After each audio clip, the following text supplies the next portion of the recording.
belajar menerangkan atau sharing ilmu tentang alat kimia analyzer. Kimia analyzer ini biasanya terletak di patologi klinik. Mungkin teman-teman dari rumah sakit atau yang bekerja di rumah sakit profesi elektromedis tahu bahwa alat kimia analyzer terletak di patologi klinik. Di era 4.0 yang semakin canggih, alat laboratorium juga mengalami regenerasi yang sangat pesat, yaitu otomatisasi yang begitu canggih, sehingga alat-alat kimia analyzer mempunyai beberapa generasi yang saat ini ada di 4.0, era 4.0. Kimia analyzer ini yang ada saat ini, saya akan mencoba menjelaskan mengenai kimia analyzer yang bermerek Siemens dengan alat namanya Dimension EXL 200. Nah, kimia analyzer itu sendiri, apa arti kimia analyzer? Kimia analyzer ini yaitu alat yang digunakan untuk menganalisa atau mengecek unsur-unsur yang terkandung dalam darah manusia, darah seseorang, yang dimana nanti digunakan untuk mengobati pasien yang mengalami gangguan atau kelainan pada kimia darahnya. Nah, makanya digunakan alat kimia analyzer itu sendiri. Saya akan mencoba menjelaskan apa saja bagian-bagian dari alat ini yang sering kita gunakan atau yang sering kita tahu. Ini kita buka alatnya ya. Bagian pertama yang kita ini monitor untuk menampilkan menu utamanya. Kemudian di sini keyboard. Nah, untuk keyboard ini sendiri di sini tes-tesnya terdapat di keyboard. Jadi nanti untuk inputan parameternya ada di sini. Apa yang akan dilakukan tesnya, parameternya ada di sini, yaitu nih contoh-contohnya gula, kemudian AST, bun, Ca, kalium, kemudian ada triglyceride, total protein, dan lain sebagainya ada di keyboard. Kemudian ini untuk printernya eksternal ya, jadi ini otomatis ketika hasil keluar dia akan langsung otomatis print. Di sini ada untuk IMT elektrolit, tapi kita ini tidak bahas ya. Ini alatnya ada untuk elektrolit, training elektrolit. Di sini ada rak sampel area atau sampel area. Ya, ini di sini terdapat 6 rak dan masing-masing rak itu terdapat 10 posisi atau 10 sampel. Kemudian di sini reagen tray-nya. Reagen tray-nya untuk tempat penyimpanan reagen tray. Di sini suhunya dingin. Ini kita bisa lihat di sini reagennya. Ini reagen cartridge. Nah, ini di sini adalah reagen tray-nya. Nah, ini nanti mutar posisinya. Oke. Nah, dia tempat di situ. Dia dingin di sini mencapai suhu sekitar 4 derajat karena toleransinya adalah 2 sampai 8 derajat di dalam refrigerator ini atau reagen tray-nya. Kemudian di sini untuk pencetakan kupet. Kemudian ini di sini ada kupetnya, kupet film. Ini ada limbahnya, Wurster filmnya, atau pemeriksaan yang sudah dilakukan. Karena di sini sifatnya kupetnya disposable, yaitu yang sudah digunakan bisa langsung dibuang. Kemudian di sini ada pump water. Kemudian di dalamnya di sini kita bisa buka. Ini ada water botol atau botol air, bisa sebagai penyimpanan air. Di sini ada botol Wurster penyimpanan limbah. Di sini ada CPU atau komputer alat, dan di sini ada control board, yaitu untuk kita board control, dimana ini yang mengatur sistem alat itu sendiri. Dan terdapat beberapa LED ini fuse yang bisa kita lihat. Ini fuse-nya berfungsi dengan baik dengan ditandakan LED menyala. Oke. teman-teman. Oke, baik, di sini kita coba masuk ke monitor alatnya. Di sini terdapat menu utama atau layer utama, yang mana di sini ada beberapa menu, yaitu ada sekitar 8 menu di sini. Oke. Kita di sini akan mencoba untuk merunning QC atau quality control sebelum alat ini digunakan untuk running sampel, kemudian siap digunakan. Dia harus di running QC dulu, quality control, untuk melihat hasil atau parameter itu valid atau tidak untuk dicoba running ke pasien gitu. Ini kita coba running QC. Nah, di sini di alat ini biasanya dia menggunakan QC itu bisa 1 level atau bisa 2 level atau 3 level. Nah, di sini menggunakan QC 2 level, yaitu level 1 dan level 2. Untuk QC ini sendiri, ini kita sudah ada yang QC yang sudah diencerkan. Kita coba langsung saja. Ini card yang akan kita gunakan untuk meletakkan QC yang akan kita running. Ini QC level 1. Di sini sudah ada kodenya, biasanya ditulis B1 atau Biorat 1. Kita coba. Nah, ini kita tuang. Nah, ini kita ambil raknya. Di sini kita ambil rak A. Ini sudah nggak kepakai, kita pakai rak A ya. Ini QC 1 kita taruh di rak A nomor 1. Kemudian ini yang QC level 2. Kita coba. Ya, ini kita masukkan di rak A nomor 2. Lalu kita taruh QC tersebut di rak sampel atau sampel yang akan untuk operasional alat. Oke, kita kembali lagi ke layar utama.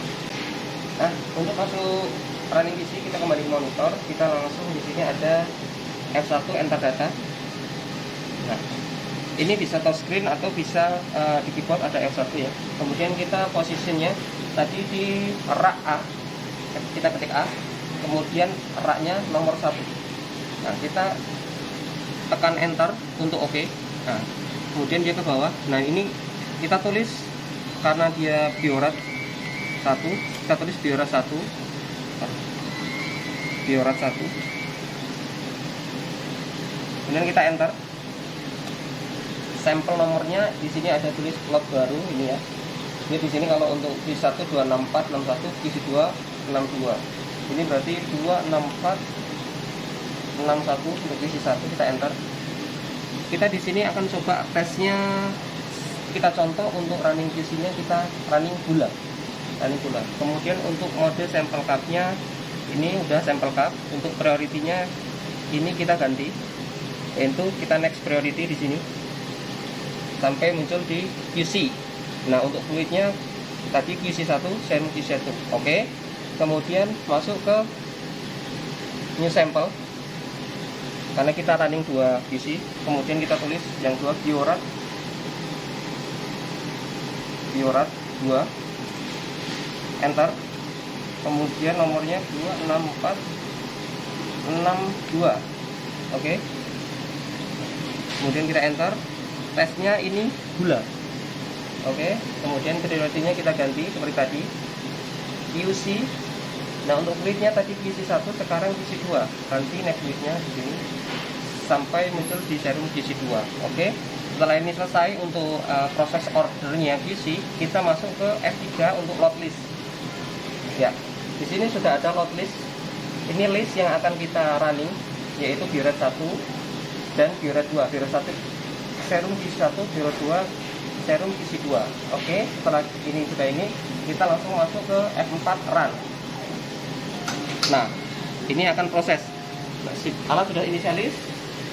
Untuk alatnya sudah bekerja.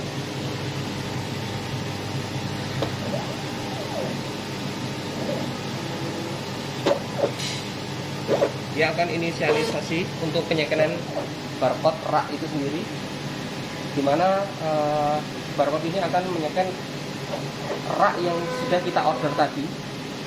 untuk nantinya alat mengambil serum yang sudah diletakkan di rak dan masing-masing posisinya. Nah, ini setelah tadi running, kita bisa home ke menu layar utama. Kita bisa melihat nanti proses isinya sampai mana. Ini kita bisa lihat di sini F5 proses kontrol. Kemudian di sini kita bisa lihat estimasi waktu yang digunakan, estimasi waktu yang diperlukan untuk runningnya tadi sampai selesai. Ini counting down. Kemudian kita exit. Untuk melihat resultnya sendiri di sini ada F3 test result. Kemudian kita tekan enter untuk menampilkan hasilnya. Nah, ini lagi untuk gula in process ya. Ini untuk QC serum 2. Kemudian untuk yang kita melihat QC 1 kita search back. Nah, ini yang QC 1 in process juga. Oke. Nah, di sini hasil QC sudah keluar. Untuk QC 1 dia menampilkan QC-nya low. Harusnya ini tidak low ya. Berarti ini ada kemungkinan dari faktornya kurang dari yang diinginkan. Kemudian kita bisa F2 untuk forward. Nah, ini untuk QC 2 dia masuk atau QC ring-nya masuk. Ini range-nya, ini nilai targetnya masuk. Kemudian setelah dia selesai, biasanya otomatis printernya akan print hasil dari apa yang kita running tadi, yaitu QC-nya. Ini bisa langsung otomatis print ya. Oke, lanjut kita home dulu. Kita lanjut untuk melihat hasil QC-nya tadi. Di sini proses control, method review. Nah, kemudian kita di sini ada parameternya di sini ya. Kita lihat tadi kita running gula. Nah, ini yang kita running di sini fluid QC 1. Nah, ini running terakhir, ini running beberapa hari terakhir, dan untuk hari yang terakhir terletak di sini hasilnya. Nah, dia terletak di sini hasilnya. Untuk yang tadi low kan ya, hasilnya di sini hasilnya low, sedangkan nilai targetnya ini 81. Nilai yang tadi keluar yaitu 70,6 di sini. Ini markernya 70,6. Jadi di sini QC-nya tidak masuk ya. Untuk kemudian QC yang level 2 kita bisa lihat di next fluid. Nah, ini muncul serum QC 2. Nah, tadi masuk ya nilainya. Dia nilai targetnya 264 dan hasil terakhirnya yaitu di sini. Di titik terakhir yaitu 262,9. Artinya masuk range. Untuk range-nya ini masuk dalam 2 SD, batas atas dan batas bawahnya masuk. Nah, itu bisa sebagai contoh, yaitu QC-nya masuk atau tidaknya kita bisa lihat dari sini. Ini tidak hanya gula saja, bisa parameter yang lain ya, seperti TP, Ursa dan lain-lain bisa kita lihat di sini masuk atau tidaknya. Oke, baik, kita akan mencoba setelah tadi running ini kita akan mencoba running sampel. Jadi running sampel menggunakan barcode. Ini tidak ada barcode yang baru, kita coba barcode menggunakan barcode yang sudah digunakan. Ini kita letakkan di rak C dan kemudian barcode-nya dihadapkan keluar. Nah, ini agar supaya nanti barcode-nya bisa membaca ya. Ini kita letakkan di rak C nomor 1. Oke. Untuk running barcode itu sendiri mudah, langsung kita tekan run. Nah, alat sudah otomatis proses.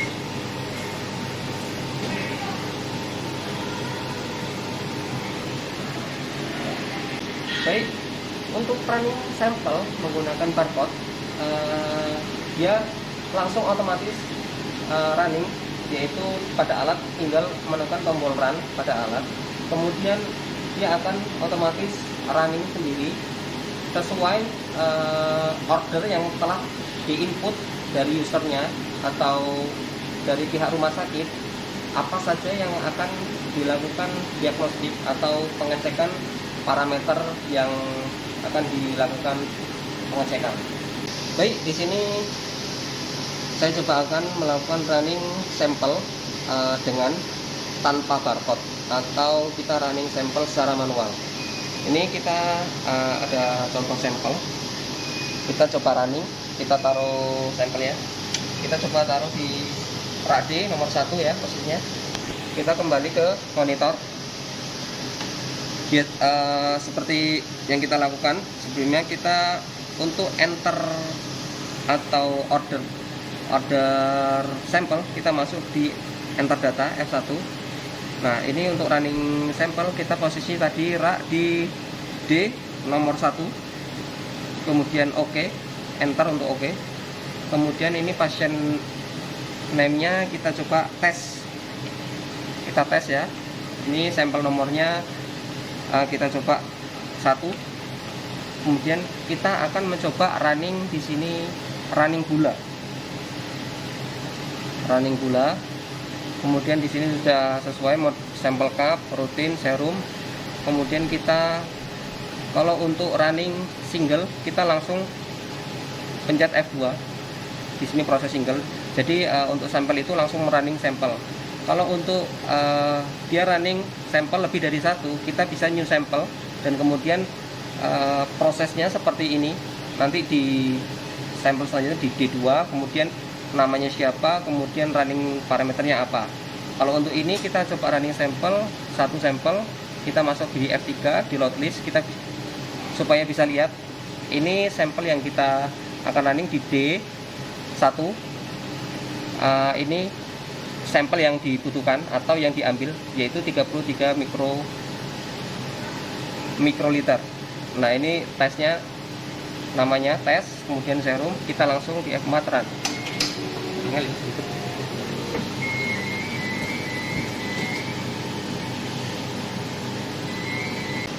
Baik, untuk pemeliharaan alat kimia analyzer ini sendiri, ini dilakukan atau interval waktu yang dilakukan untuk pemeliharaan yaitu 3 kali dalam setahun, yaitu PM 4 bulan, 6 bulan, dan 12 bulan. Nah, ini kita coba akan maintenance yang 12 bulan. Biasanya yang untuk PM 12 bulan kita akan disertai dengan PM kit atau PM yang digunakan untuk penggantian part yang dalam setahun terakhir terpakai, atau biasanya untuk tubing-tubingnya dia sudah kotor atau dia tidak bagus. Nah, ada filter-filternya juga kita ganti. Nah, ini adalah part PM kitnya yang disertakan di dalam PM 12 bulan. Ini masih segel ya, dari Siemens langsung. Nah, ini di sini ada tubing-tubingnya, tubing, dan ini filter. Ini yang riskan sekali. Ini filter yang masuk ke dalam hose pembuangan, limbah pembuangan. Nah, kita mana saja sih yang perlu diganti tempat-tempatnya. Nah, untuk filter ini sendiri hanya terletak di bagian dalam, yaitu pada tabung hose di sini ya. Jadi ini filter, ada 5 filter.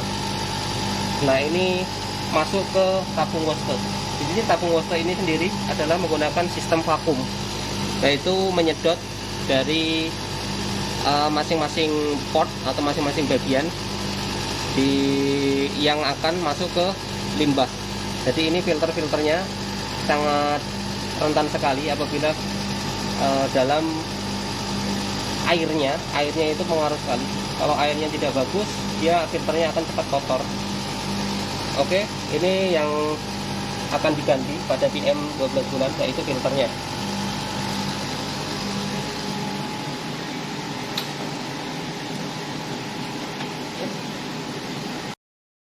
Ya, untuk tubing-tubingnya sendiri, di sini ada assay tubing R1 atau reagent probe R1. Nah, ini tubingnya terletak di sini. Nah, ini yang akan kita ganti. Ini adalah probe reagent 1, dan kemudian untuk probe reagent 2 R2 reagent tubing yang terletak di sini. Ya, ini probe reagent 2. Nah, ini yang akan kita ganti juga. Ini selangnya atau tubingnya yang akan masuk ke pump area. Nah, di sini tubingnya. Kemudian untuk sampel sampel tubing, nah ini terletak di sini. Nah ini kita bisa buka.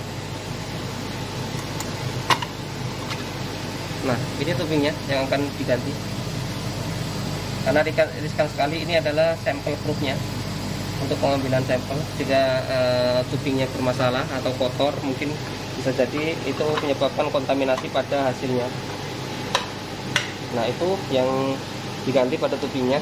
Kemudian ada beberapa part yang lain yang perlu diganti, yaitu di sini ada pump kaset atau peristaltik pump yang terletak pada pump area. Ya, terletak di belakang sini. Nah ini yang kita ganti. Karena apa diganti, dilakukan penggantian? Ini selangnya dia kan posisi peristaltik atau mutar. Nah biasanya dia aus atau gepeng pada selangnya. Nah ini yang kita lakukan penggantiannya. Nah ini yang baru. Oke. Kemudian part yang lain, yaitu yang sering ini riskan sekali, yaitu untuk karet atau seal pada pump area. Nah di sini terletak dia di dalam pumpnya. Nah karetnya ada terletak di dalam kaca ini di ujung bagian atas. Karena dia lama kelamaan karet itu akan aus. Jika tidak dilakukan penggantian karet ini, dia pump akan longgar atau tidak rapat, sehingga menyebabkan bubble atau udara yang masuk ke dalam tubing-tubing, yang masuk akan ke dalam probe. Jadi itu nanti reaksinya akan mengakibatkan satu kontaminasi pada sampelnya atau hasilnya. Kemudian nanti ada juga hasil pada parameter itu tidak bagus. Baik, untuk alat ini sendiri jika mengalami trouble atau mengalami error, dia akan muncul warning pada monitor. Kita bisa lihat error itu di proses kontrol F5, kemudian di F6. Di sini ada error lognya. Nah di sini ini adalah error log terakhir alat, yaitu pertama ini ada sample probe step. Ini apa yang perlu kita lakukan? Kita bisa lihat cara-cara untuk trouble solvingnya. Di sini ada F5 more info yang perlu kita lihat. Nah ini adalah step-step yang biasa kita lakukan untuk troubleshooting. Apa saja untuk menganalisa error dalam error sample probe di situ. Baru kita lakukan tindakan sample probe letak di sini, sample probe. Jadi kita yang perlu kita inspect atau kita periksa di bagian sample probe ini. Kemudian ada kuvet file photometric PC check. Nah ini biasanya kuvetnya gagal untuk dalam pembacaan fotometrik. Biasanya yang sering kita alami pada kuvet ini, nah di sini ada, kita suruh cek kuvet diafragma, kemudian ada cek selanjutnya. Nah itu kita bisa lihat pada untuk kuvet diagram terletak di sini. Nah ini karet yang biasanya sering kita ganti karena ini akan robek, karena ini posisinya panas. Kita bisa masuk di sini, sistem home. Untuk penggantiannya kuvet diafragma kita masuk di sini F4 sistem prep, kemudian masuk di F6 sistem counter. Ini untuk melihat. Nah ini adalah sampel proofnya, cycle-nya sudah melebihi, sebenarnya ini sudah waktunya ganti. Kemudian ini diafragmanya karena masih baru, ini jadi masih bagus. Untuk kita menggantinya apabila terjadi trouble, kita masuk ke sini di F2 ada diapceng atau pengganti diafragma, penggantian diafragma. Kita masuk di menu sini. Oke, muncul, langsung kita masuk ke alatnya. Nah di bagian sini kita buka ini untuk mengambil diafragmanya. Ini kita buka, ini di sini ada fungsinya, kita tarik. Nah ini kita bisa tarik. Nah di sini yang sering mengalami sobek. Nah, di karet ini sobek. Jadi troubleshootingnya biasanya yang sering terjadi muncul error di sini karena dia posisinya sobek dan perlu penggantian. Nah, ketika akan masang kita coba dipasang ini karena masih baru ya. Kita pasang ulang. Oke. Kita pasangkan lagi.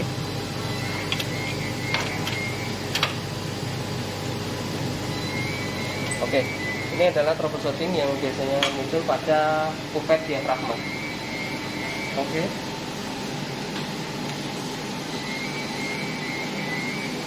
Kemudian untuk error yang lain biasanya itu adalah karena skala interval, biasanya lifetime probe. Biasanya kita lakukan penggantian probe. Kita ada alat-alatnya untuk penggantian probe, sample probe, kemudian ada reagen probe, probe 1 dan probe 2. Ini biasanya juga ada errornya bukan karena probe cycle-nya habis, tapi kadang juga bisa terjadi karena adanya sumbatan. Jadi kita bisa bongkar probe ini dan kita bersihkan, kita flush dengan air dan agar tidak mampat atau tidak clot lagi. Oke, kemudian untuk error yang lain biasanya kita muncul pada kupet ini putus. Kupet ini putus di tengah jalan. Nah, ini yang kita lakukan yaitu menyambungnya lagi dengan menggunakan kolasi dan nanti dilakukan pada alat yaitu di load film agar supaya film sampai ke lingkaran kupet incubation.